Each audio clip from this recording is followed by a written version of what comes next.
I think it's definitely a matter of pride. Otherwise, why would anyone spend his volunteer time, right? I mean, you don't get paid to do these things, so you have to feel a pride is of association to do that. But for me, and personally, I think it's more of a sort of exercise in humility, because you look around and you see so many successful people who have done so much better than you have, and yet how humble and how modest those people are. And I think this is very hard, is it, to think very highly of yourself once you reflect to see on the quality of people that you have in this organization.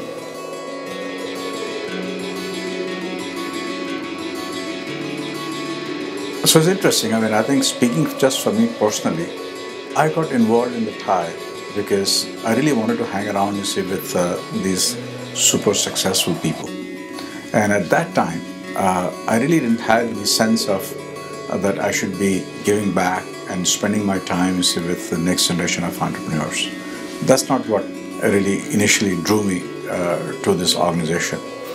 But the longer I spent time in this organization, the more you absorb the values of the organization, and the more you appreciate the power of those ideas. So over time, see, I sort of started to believe in those ideas, and over time, see, I started to practice those ideas.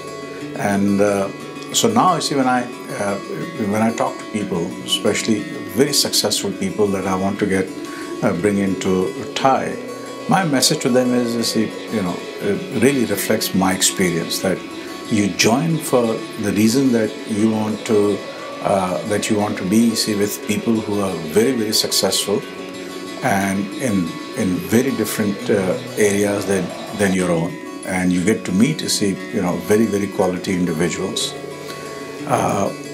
and you get the satisfaction and personal growth of helping the next generation of entrepreneurs.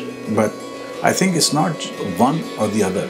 I think for the longest time we emphasized the giving part, but the receiving part of enriching, you see, from a company of very, very successful people in different walks of life is not emphasized enough, and I emphasize those parts. So TiE movement started with 3 core assumptions. The first core assumption was that wealth creation is a noble activity, and that wealth solves a lot of problems in the world. So that was the first core assumption. The second core assumption was that the best way to create wealth in the world is through entrepreneurship. And the third core assumption is that the best way to promote entrepreneurship is for people who are already successful entrepreneurs to get involved with and help the next generation of entrepreneurs. So those are the 3 core beliefs of TiE movement, and it's this recipe where you select highly successful people to become charter members of the organization, who in turn get involved with helping the next generation of entrepreneurs.